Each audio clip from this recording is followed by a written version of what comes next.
a little bit, okay, to talk a little bit about what is beyond diversity, equity, and inclusion. All right. Well, so these terms have been spreading in philanthropic circles, and they are showing up more and more in organization missions, now here in RISE, in value statements, and many of us have also included like a learning environment statement in our syllabi, and that is related to these terms, right? But I think that we need to know if our students know what these terms mean, what these terms really mean. And why is that? Well, because I think that today, well, they are students, but they will be co-workers, they will be team leaders, they will be managers, they will be doctors, probably policymakers. We don't know what the future will hold. So they need to be aware of how they can do their part to achieve it. Okay, so what was my goal? Well, I have pretty much two. One was my lesson, like introduce some grammar that we were covering in class, but also just my goal about this was to go beyond the obvious or evident and make students think about other issues that are also part of the topic, diversity, equity, and inclusion, but they are sometimes less mentioned. Okay, so this lesson is part of a big unit that we are covering in the book that is about social topics. So just to give you a little bit of the background, we have been talking about social topics, human rights. On the previous class, we talked about a march for peace. And the grammar topic that we were covering was the subjunctive. This was a lesson for Spanish 264 students. So I divided the lesson in three different parts. So in the first part, it was, they did it at home. They did it at home, and they have to read the lyrics of a song called Marca Peru, which is a song written by a Peruvian rapper called Yana. And they have to answer three questions. What are the complaints of Yana? What parts of the song did surprise you? Why? Do you think the same problems exist in your country? If so, which ones? What do you think we can do to help to solve them? So I'm going to show you some screenshots of their homework, and so it's going to be in Spanish, but then I translate it. Okay, let's see the translation. So there are just some samples, but pretty much what they said was that Yana's complaints are the terrible treatment of women in her country and discrimination against people of color, including Blacks, Cholas, which is a derogatory term for indigenous people in Peru, Indians and Serranos, inhabitants of the mountains. Also, Yana says that there is corruption and a lack of justice in the system. Then the second question was, what parts of the songs did surprise you and why? Most of them say that the phrase that was very surprising was this one. But in here, we reject each other for being Black, Cholas, Indian, and Serranos. So pretty much for being different. And this student said this phrase surprised me a lot. It shows how there is a lot of inequality in our society, especially towards people of color. Also, this shows how in our society there is a lot of racism and people are not very well known because they don't take the time to observe. And this student says that equality must be promoted. Another phrase that surprised them was this one: if you're a woman, there is no place for complaints. So this student mentions the concept of feminism, also says that women are oppressed and there is no equality. And the last question was, do you think the same problems exist in your country? If so, which ones? What do you think we can do to help to solve them? So this student said that there are similar problems in my country. And this was just one student who says that, but pretty much all of them said the same thing, that similar problems exist and the justice system is not fair, not only to people of color, poor people, there are also homophobia, classism, sexism. And then the student wrote, I hope we can solve the problem. And I think the principle is to recognize the problems that marginalized communities face. We have to ask people how we can help and listen to them. All right, so this was the homework. Then part 2 would be in class. So in this part, what we did was a discussion about Jana's song, and then a discussion about the terms diversity, equity, and inclusion. And I also did a grammar part with the grammar topic, which was ask something for a reason using the subjunctive. So in this discussion about the terms, what I noticed was that pretty much what I expected, that the students had a very clear understanding of what diversity was and inclusion, but they really didn't know what equity was. And so I asked them, okay, so let's just go online and do a Google search in English and in Spanish about the term equity, just to see what does equity really mean. And they gave me a couple of definitions in English and in Spanish. Here, just a simple search in the dictionary. I'm going to show you a screenshot of the Merriam-Webster dictionary. There are two definitions. One is essential meaning of equity, and another one that is a full definition. So it says fairness or justice in the way people are treated. There is another one that says justice according to natural law or right, freedom from bias or favoritism. And also here, the Annie Cassie Foundation's Race, Equity, and Inclusion Action Guide says, equity is defined as the state, quality, or ideal of being just, impartial, and fair. The concept of equity is synonymous of fairness and justice. And pretty much the same or similar definitions were in Spanish.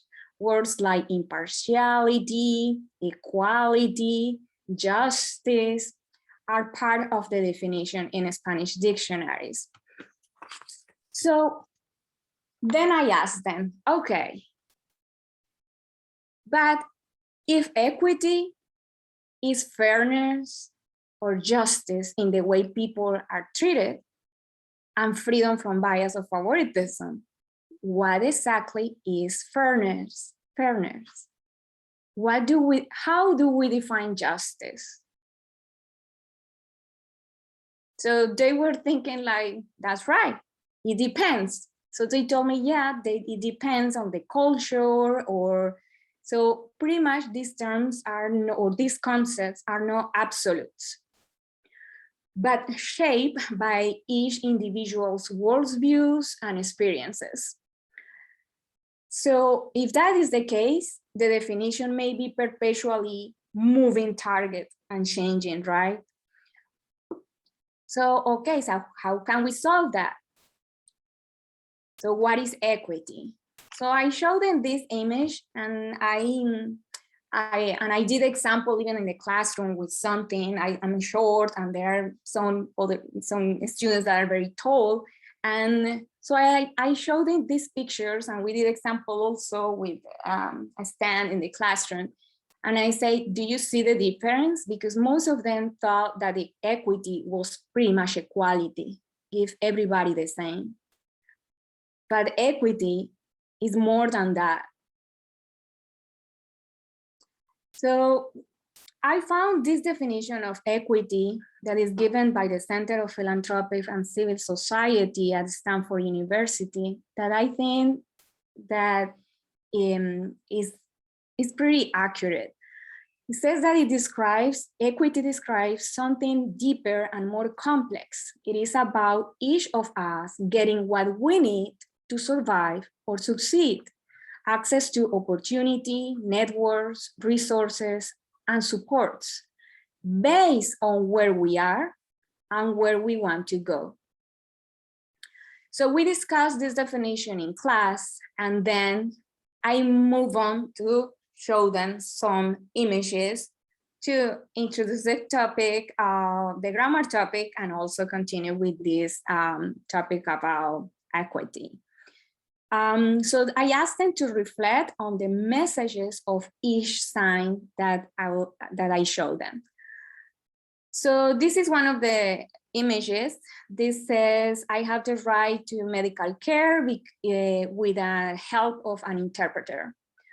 So then I asked them, why do they ask? What do they ask for? And why do they ask for it? These questions the intention of those questions were to practice the subjunctive, the grammar topic that we were covering. So we wrote together sentences like this. That says, they ask hospital managers to offer interpreters because medical care is, because everybody has the right to medical care, all right? So we did the same with the next images. There is this sign, and then we wrote sentences. So this one is handicapped people ask a politician to build ramps for them. And this is a deaf person, and he says, I have the right to work. I am a normal human being. This one is an image from Spain, and it talks about the violence against women and about the salary gap. This one is indigenous women between discrimination and the job market. Then this was in Peru, and was a march that indigenous people did to ask to respect their territories. This one says, stop hate crimes, stop transphobia, homophobia kills, and no to racism, equality to live, diversity to live together. So with all these images, we practiced the grammar topic, but at the same time, they were reflecting on this DEI topic. So part 3 was group work. They work in pairs and groups of 3, and was about writing petitions. So I asked them to imagine that they were ambassadors of peace, and they have to choose a social topic and write signs with petitions to the government, and they have to use the subjunctive and include relevant images. So I'm going to show you their work. So this one, for example, they did it in Google Slides, and everybody worked together in this one. So in this one, they asked nobody to be illegal. We ask that immigration courts receive more funding, release the imprisoned children now. This one, they said, we ask for equal pay. We ask equity. We all are different, but equal at the same time. No more discrimination. This one, they said, respect my body choice. We ask that you offer us the ability or the option to choose our own, to choose about our own bodies. This one says, we ask you to allow us to make our own decisions. This one says, having education is having opportunities. We ask that they get education because it is a human right. Illiteracy affects everybody because education helps everybody. And this one says, respecting the humans of everybody is peace, stop hate crimes, love is love. We ask that discrimination at work ends because the LGBTQ community should have the same rights. So these are some samples of what students did in class. And then what at the end of the lesson, what I told them was that imagine that they are being part of the change in making equitable decisions, and they can do those equitable decisions now as a students, but also in the future. And that was my lesson, and thank you. And if you have questions. Yes, we definitely have time for people to ask questions. Thank you for sharing your lesson plan with us, Claudia. I'm going to open the chat to see if there's any questions. I will if anyone wants to turn on their microphone and ask a question. If not, I have one in my pocket, but I want to let the audience ask any questions they might have. I shouldn't have revealed I have one in my pocket. I take it back. I don't have one. I was gonna ask you, Claudia, after you did this unit and this whole experience, were you able to get some informal feedback from students about what it was like to talk about this? Yeah, they actually really like it, especially the minorities. I think that they feel even more included when we talk about these topics. And I actually told you this morning, Lucidis, that it was a coincidence that today I did the same lesson with my students today. These samples were from last semester, but I did it today. And students I asked them if their opinion about the lesson, and they really like it. And one guy that is gay, and he told me, well, this is really a great lesson. I really feel very comfortable in your class, and I'm happy that you're bringing all these topics. Mm-hmm. That's amazing. That's good feedback to know that your students are feeling seen and represented in your class. Yes, I think that definitely is. This is more touching to them. They really, because for the rest of the students, probably they have never suffered any kind of discrimination or anything, or they haven't been affected by it. But the minorities definitely they have felt it. Mm-hmm. I have a follow-up question. What was it like for you? Had you done many lesson plans this way? Were you nervous about this lesson plan? I'm interested in how the journey was for you. Yeah, it was a little bit nervous because I don't know how they are going to react. And so obviously there are some topics that they like this that can be a little bit controversial. And what surprised me this morning, actually, it was that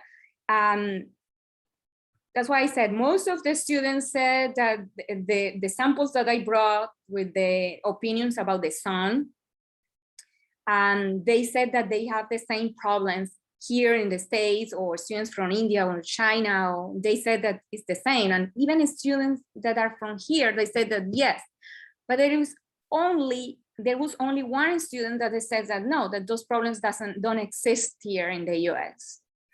Only one person, and the rest were saying like, no, they exist. There is sexual assaults here in the US. There is discrimination. There is, I mean, they were like, even like, you know, they were the ones that we were saying to him that, like, what are you talking about? Those problems really exist. But I say, well, it's everybody's opinion. We want to respect the opinion of everybody because, I mean, that's part of this unit, of this lesson, the diversity, and include everybody's opinion. But it was only one person. In the last semester, I didn't have any student who said that anything like that, but it was just one person this morning. But again, we are always going to find probably just one or a few people that disagree. Well, he was disagreeing with the fact that he said that here in the US, we don't have those problems, or abuse of power by the police, for example, that it was one of the topics that she mentions in the song. And he says that no, here the police here is very fair, and that's what he thought. That was his opinion. Mm-hmm. I want to live wherever he lives. That sounds amazing. I think Lujan has a question for you. Yeah, it's more, I hate to be this person. It's more a comment, like a question. First of all, Claudia, thank you. And thank you for incorporating these topics that I can imagine it's never easy. And I really like the fact that when somebody was lucky enough to be oblivious of the problems that might be common between the song and US, the rest of the group reacted to it. Because I mean, I personally believe that not every opinion is the same if you are erasing somebody else's struggle. And if I were me, I would be like, what do you mean? And I love it that you resolve it in that way, right? Like the peer-reviewed reaction to that comment, which is completely oblivious. I mean, even though if it doesn't affect you, doesn't mean it doesn't exist, right? So thank you for that, because that is such a powerful moment for everyone in the class, because everyone can like learn from each other. Mm-hmm. Yeah, and actually, I think that then when I didn't, and when I was talking about equity, that they didn't, they were a little bit confused, and they thought that equity was equality. And well, he's a very tall student, so the example was perfect, because I was like with him, and I said, okay, you're tall, I'm short, and let's pretend that I want to fix the projector and you want to fix the projector. So, but this, and then another student gave me the stand, which was the same stand for the both of us. And I said, and I asked everybody, okay, who's gonna be able to fix the projector? So everybody says, it's gonna be easier for him. For you, you're gonna struggle. Probably you won't be able to fix the projector because you can't reach it with the same size with the stand. So particularly if you're gonna get paid for fixing the projector, and that payment goes towards your ability to do things. Right. Sorry, right. class. So I think even that was a very, I did the same example in all my 3 classes today with the same stand, the same thing. I took myself like an example because I'm short, and then I asked somebody who's tall, but that point, he was actually the tallest guy in the classroom. So I did this example here in the classroom, and then he was like, yeah, you're right, this is not fair. I mean, it will be so easy for me. I don't even need the stand. I just do this.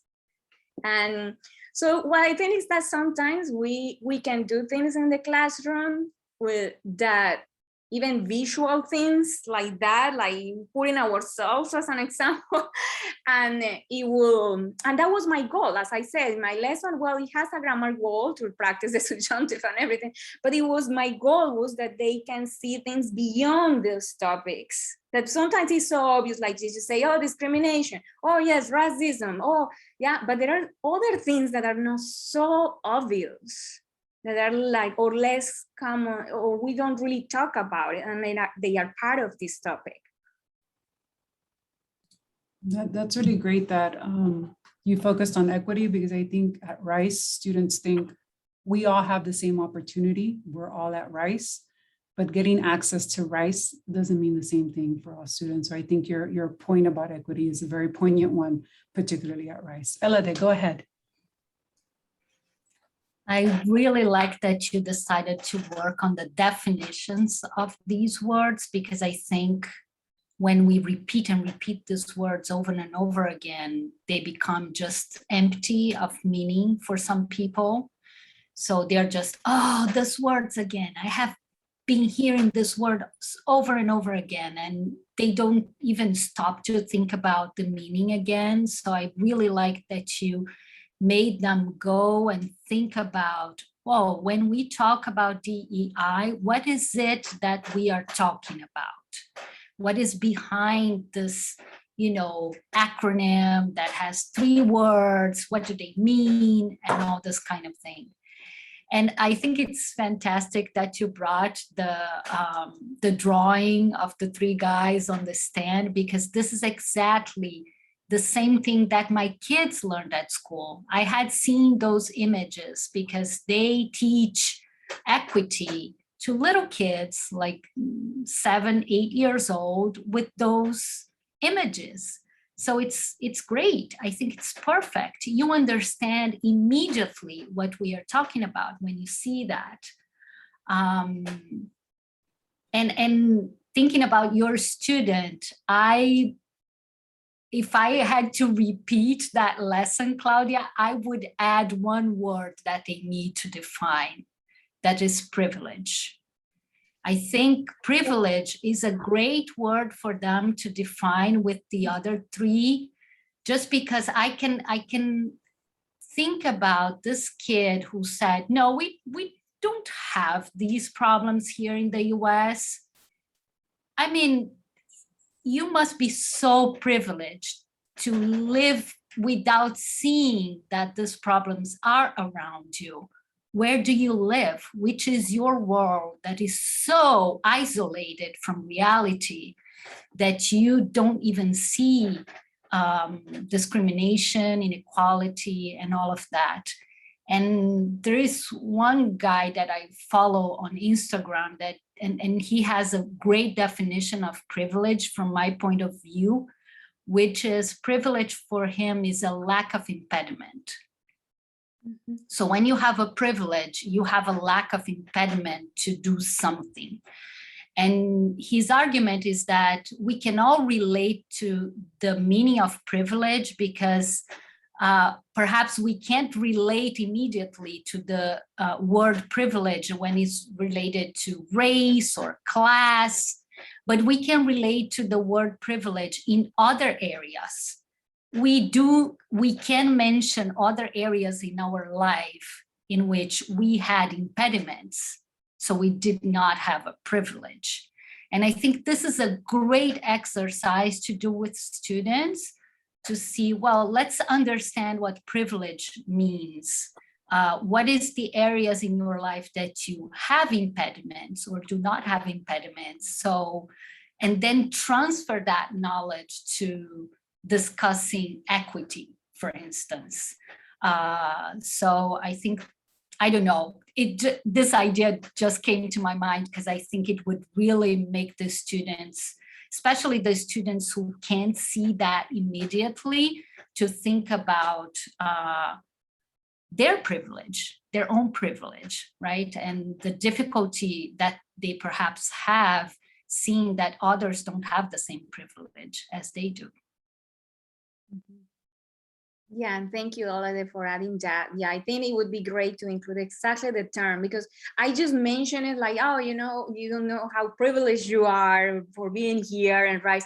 But it would be fantastic if, as you said, just included in in the part of the discussion, right, of the terms. Yeah, and I will do it definitely next time. Yeah. Anyone else with any burning questions for our colleague? I feel like I'm in class. I'm going to start calling volunteers. Okay, grupo. I know. Breakout rooms. I know you all want to go to breakout. Okay, great. So we finished a little early.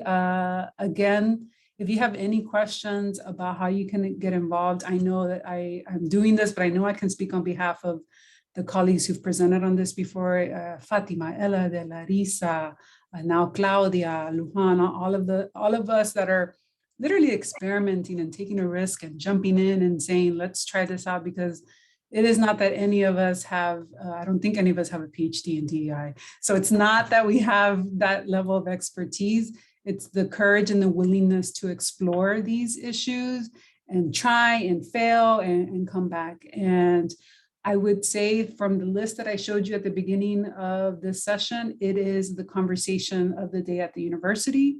It is a conversation that's happening at ACTFL.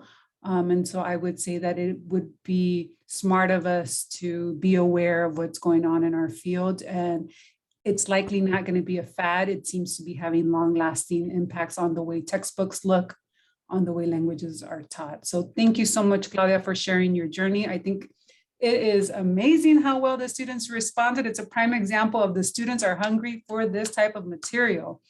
We will have our next forum in October, and we're probably, I don't want to like spoil the surprise, we're going to have a special guest visiting us in November.